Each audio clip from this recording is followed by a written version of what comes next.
Apa? Nah, di sini saya mau mengajarkan ya bagaimana pembuatan PPT dari via Canva. Nah, tapi materi itu mengenai recontexts. Tapi sebelum membuat ke sana, saya mau menjelaskan dulu apa itu recontexts ya teman-teman ya. Nah, di sini saya mau menjelaskan recontexts. Buka PPT-nya ya teman-teman yang saya sudah kirimkan sebelumnya. Nah,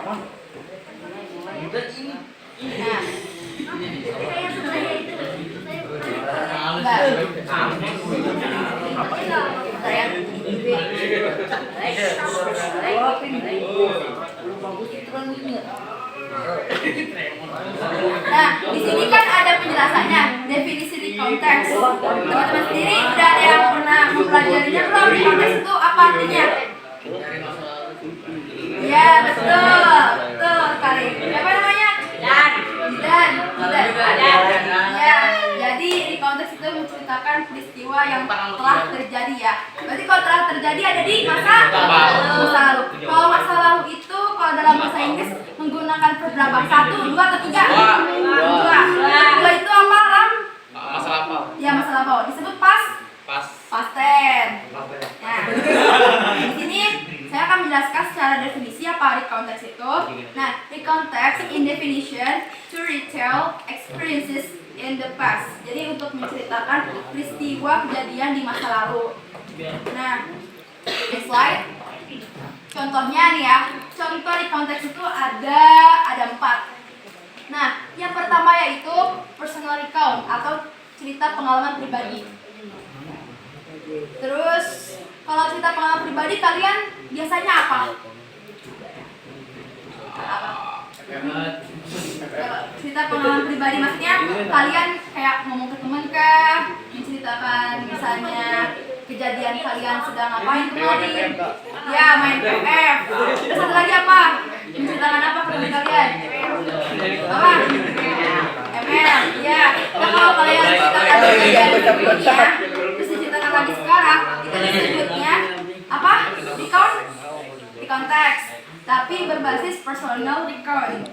Karena misalkan pengalaman pribadi kalian ngapain aja, terus diceritain ke teman kalian. Nah, kalian bisa menceritakan itu secara langsung maupun secara tulisan. Nah, secara tulisan itu melalui diary. Kalian yang pernah membuat diary gak? Di sini menulis untuk menceritakan pengalaman sebelumnya, pernah nggak? Belum ya. Nah, biasakan untuk menulis ya supaya tulisan kalian bagus. Terus lanjut lagi dengan factual recount. Nah, kalian tahu nggak factual recount itu apa? Ada yang tahu factual recount? Factual recount itu menceritakan laporan peristiwa yang telah terjadi. Nah, kalau misalnya nih kalian lihat liputan berita di TV, nah itu bisa dikatakan bahwasanya itu tuh termasuk ke recontexts karena itu menceritakan laporan kejadian yang sesuai fakta tapi sebelumnya terjadi tapi diceritakan lagi di saat diliput. Kayak misalnya di Metro TV ada berita banjir di Jakarta, kan diceritakan lagi tuh sama wartawannya. Nah, itu termasuk ke factual recount. Jadi suka ada nonton berita gak? Kadang-kadang ya. Yang penting kalian pernah nonton ya. Jadi kalian tahu ada apa aja informasi di dunia sana gitu. Terus lanjut lagi dengan biografi. Nah, biografi juga termasuk ke dalam recontexts ya, karena dia menceritakan daftar riwayat hidup seseorang. Contohnya seperti tokoh yang fenomenal, seperti siapa? Soekarno. Ya, Soekarno. Soekarno siapa? Presiden pertama. Ya, betul. Presiden pertama Indonesia yaitu Presiden Insinyur Soekarno.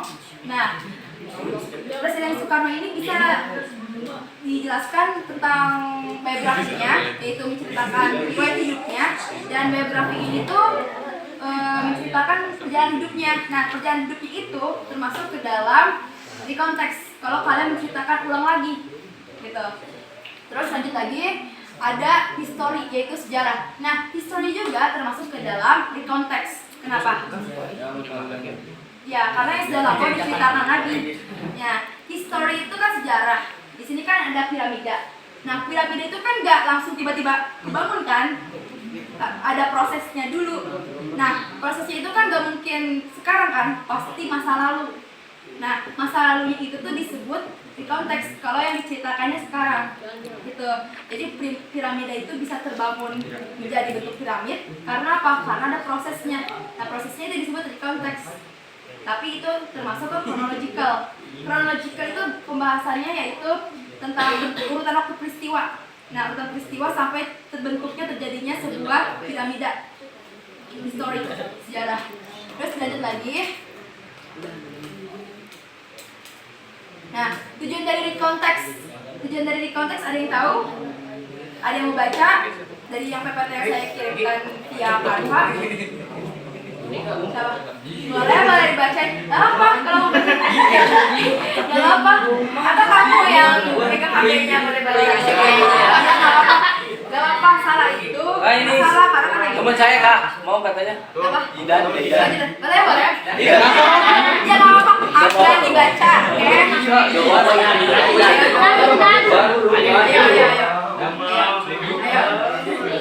Baca ini ya.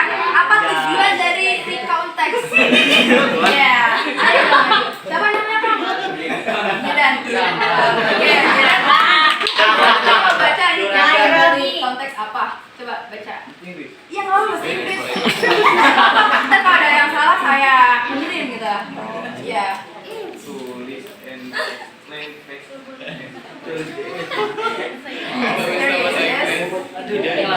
Baik. Iya.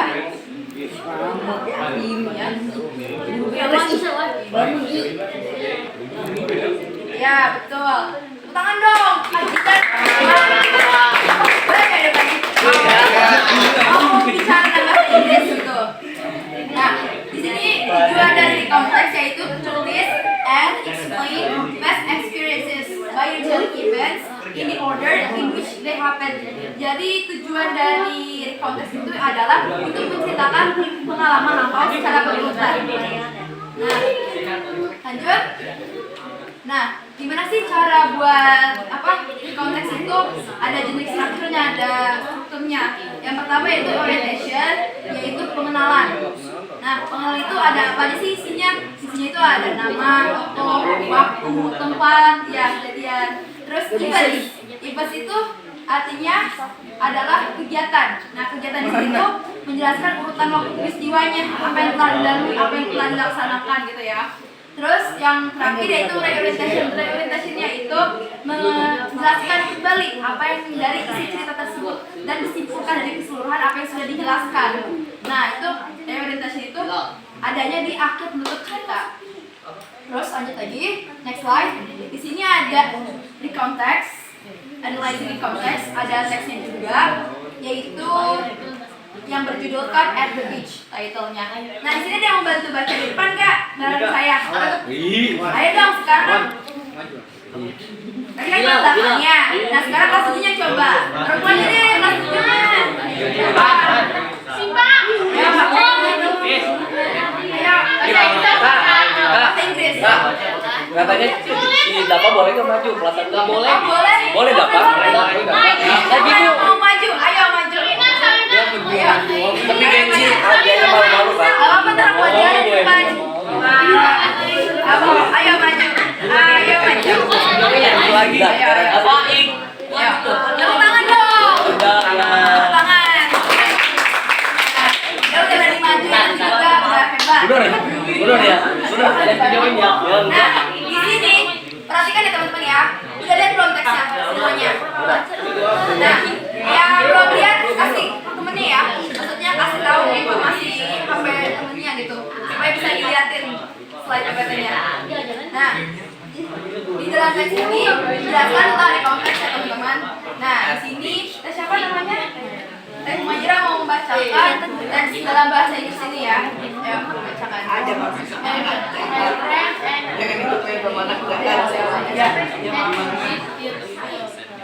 title, At the Beach title.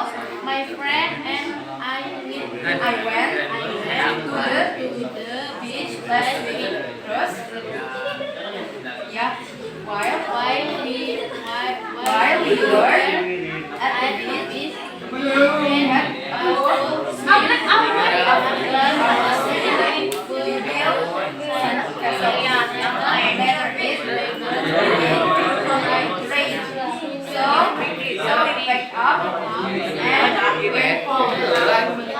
Itu ya.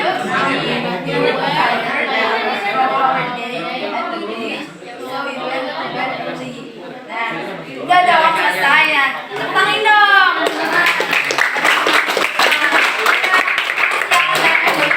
Nah, di sini tuh saya punya cerita. Jadi ada teman saya dan saya pergi ke pantai nih. Ini berdasarkan arti bahasa Indonesia ya. Nah, pergi ke pantainya itu kapan? Ada yang tahu nggak teman-teman? Iya, last week itu apa? Bahasa Indonesianya?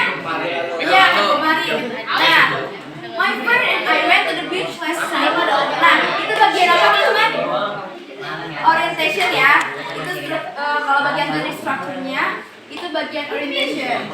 Nah, orientation itu artinya apa?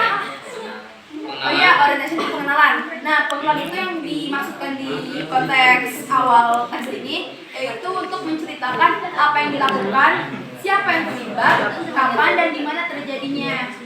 Terus lanjut teks 2 yaitu while we were at the beach we had a full swim. After our swim we built sun castles. Later it became rain, so we packed up and went home. Nah, di sini menjelaskan bagian event. Event itu menceritakan urutan kejadian peristiwa. Jadi strukturnya pada teks yang kedua ini yaitu event ya. Karena dia menceritakan ngapain aja sih di pantai. Mereka ngapain aja di pantai?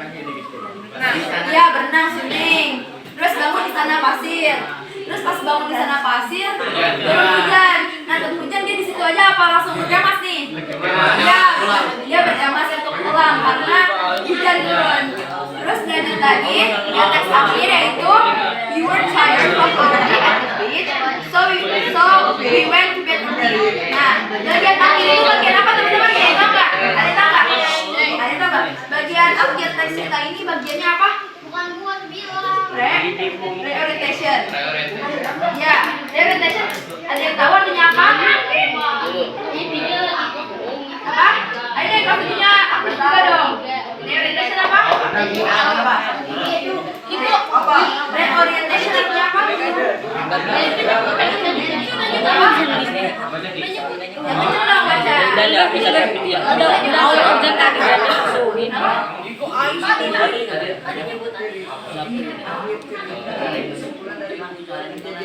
Ya, reorientation itu artinya adalah menceritakan peristiwa yang sudah terjadi lagi. Maksudnya adalah jadi kesimpulan dari teks itu diceritakan lagi di reorientation, gitu ya. Terus habis itu,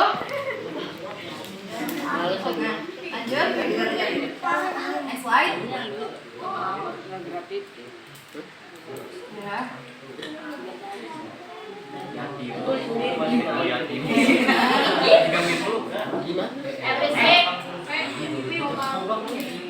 Nah, dilanjut, ini ciri kebahasaannya ya. Apa sih yang mencirikan dari recount teks itu? Nah, yang pertama yaitu using simple past tense. Using simple past tense itu menggunakan kalimat lampau. Terus menggunakan verb 2. Nah, verb 2 itu menceritakan peristiwa yang ada di masa lalu. Verb 2 ya. Nah, contohnya itu my friend and I went to the beach last week. Nah, di sini verb 2-nya itu yaitu when. Karena when itu kata dasar verb satunya yaitu go. Nah, kalau verb 2-nya itu when. Kemudian ciri kebahasan dari konteks yang kedua yaitu using personal participants, yaitu menggunakan sudut pandang orang pertama yang terdiri dari I, we, me, my, our. Nah, I apa bahasa Indonesianya? Saya. I saya, we, Kamu. we, Kami. kita. We apa we? Kami apa kita? Kita. Kami apa kita? Ya, kami, we kami ya. We kami. Ya. My apa?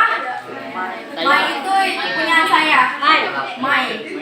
Nah, terus our apa our? Our apa? Ada yang tahu our apa? Our itu kita betul. Nah, jadi gunakan sudut pandang pertama untuk di konteks ini ya, ciri kebahasannya. Terus yang terakhir yaitu menggunakan using chronological conjunction, menggunakan chronological kata penghubung. Nah, apa sih Kak? Chronological itu adalah urutan peristiwa kejadiannya apa.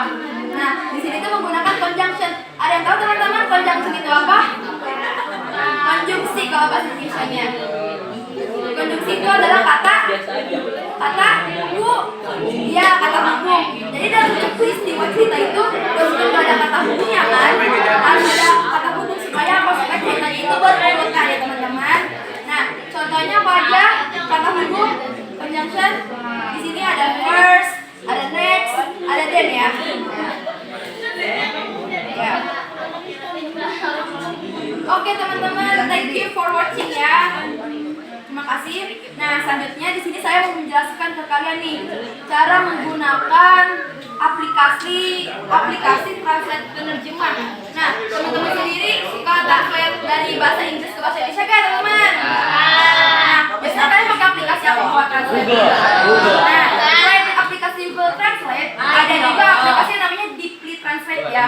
Nah, kalian bisa tambahkan di Google untuk ketikkan Deeply Translate dan itu lebih akurat untuk penerjemahannya.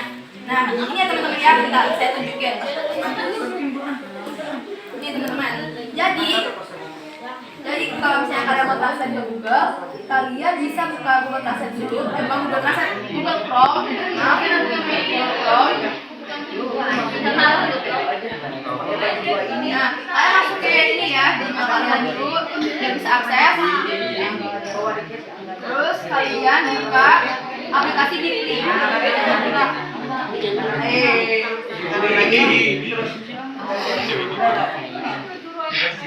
Udah, nah, aplikasi Deeply ini ada di platform apa aja, maksudnya dari perangkat apa aja, misalnya laptop, HP, bisa kalian istilahnya searching buat Deeply Translate ini ya.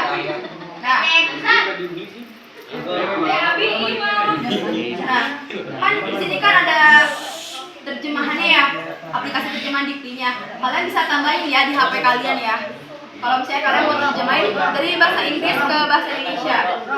Nah, contohnya nih ya, kakak mau ngambil text recount dari Google yang berbahasa Inggris, terus ditranslate ke bahasa Indonesia. Yang belakang kelihatan nggak? Kelihatan nggak? Nah, contoh di konteksnya ini ya. Di konteks.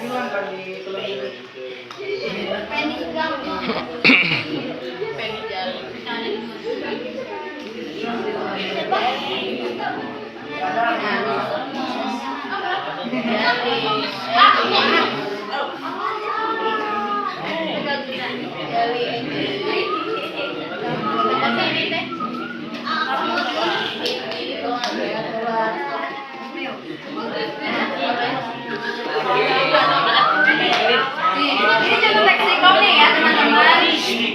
Teman-teman bisa perhatikan sebentar dulu. Saya mau berbicara. Nah, ini teks recount nih ya.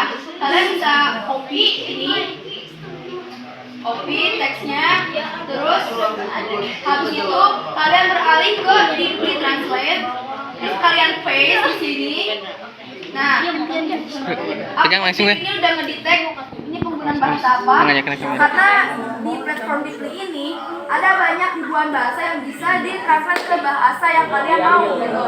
Nah, berhubung ini bahasa Inggris, dan saya ditranslate ke bahasa Indonesia, ini udah langsung berubah dari bahasa Inggris ke bahasa Indonesia. Di sini ada yang mau nggak membaca bahasa Inggrisnya dan bahasa Indonesianya? Ayo dong baca. Ini artinya udah awan karena udah terstruktur kalau misalnya kalian baca arti translate. Saya pilih aja ya siapa yang mau baca. Yang ini aja nih yang depan.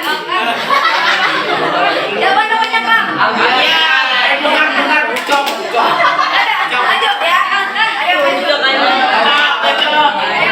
Apa tadi katanya yang paling semangat tadi? Emang, kau kan tidak berjago. Bukannya nggak bisa, nggak mau. Ayo sekarang aja. Oh, ada siapa yang mau? Videonya Ayo, ayo siapa yang mau? Ayo, mau cepat pulang apa enggak? Ayo, kalau mau cepat pulang, harus ada yang jadi volunteer ke depan. Lagi mau baca buku, nggak apa-apa. Ayo siapa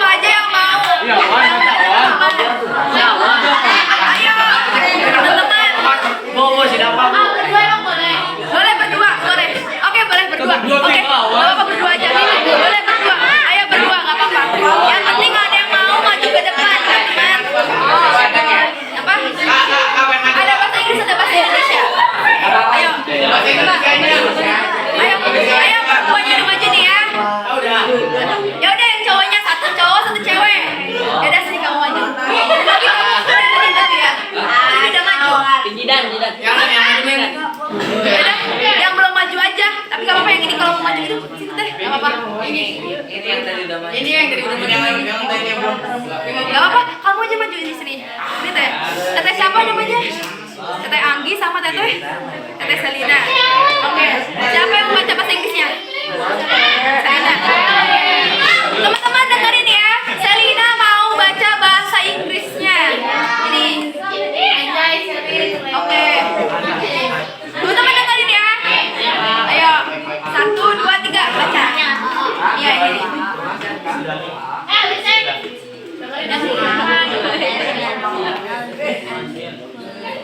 A trip to the National Zoo and Aquarium. Lanjut.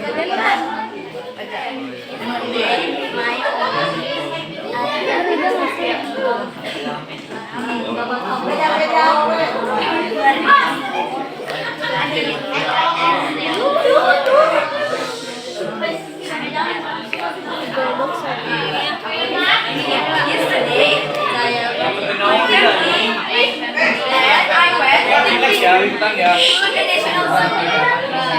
Oke, kalau gitu yang baca semuanya ya teman-teman ya. Biar semuanya ikut terlibat. Oke, maju ke bukan maju ya, baca bareng-bareng. 1, 2, 3. A trip. The National Zoo. And aquarium. Yesterday, my family and I went to the National Zoo and aquarium. To visit the new stop and the other animals. In the morning, when we got to the zoo and aquarium, there was a great big line. So we had to wait a while to get in. Lanjut.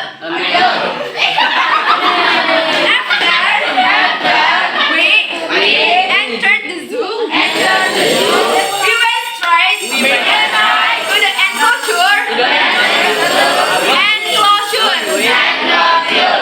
for the snow. My brother and I were so excited to see them.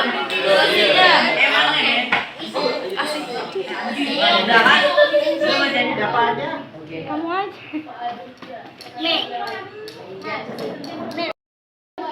My brother and I were so excited to see them. They were so cute and playful. At lunchtime, Dad decided to cook a barbecue. He cooked sausage, so we could have sausage sandwiches. My mom forgot the tomato, carrots, so we had to eat them plain. In the afternoon, we visited the aquarium. My brother was excited to see the sharks and the tropical fish. At the end of the day, when we left, we were going to go and get ice cream. But we decided we were tired. So we took off, tried home, but of course, I was very happy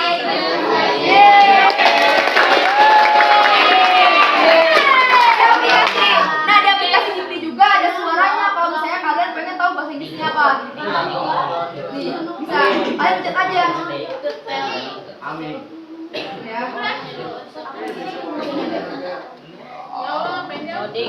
A trip to the National Zoo and Aquarium. Yesterday, my family and I went to the National Zoo and Aquarium to visit the new snow cubs and the other animals.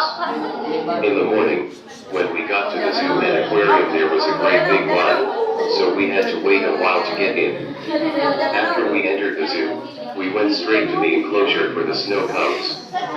My brother and I were so excited to see them. They were so cute and playful. At lunchtime, Dad decided to cook barbecue. He cooked sausages so we could have sausage sandwiches. My mom forgot the tomato sauce, so we had to eat them plain.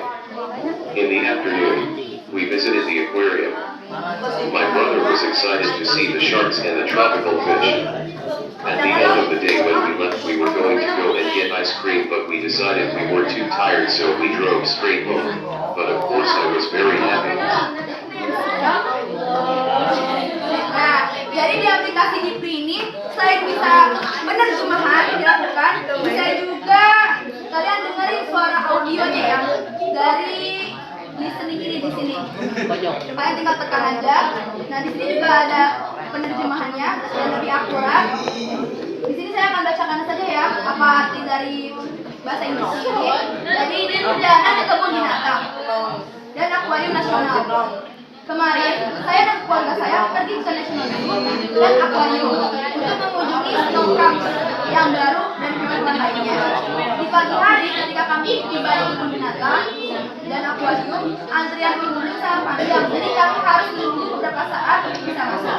Setelah masuk ke kebun binatang, kami langsung menuju ke kandang anak buah yang ada saljunya.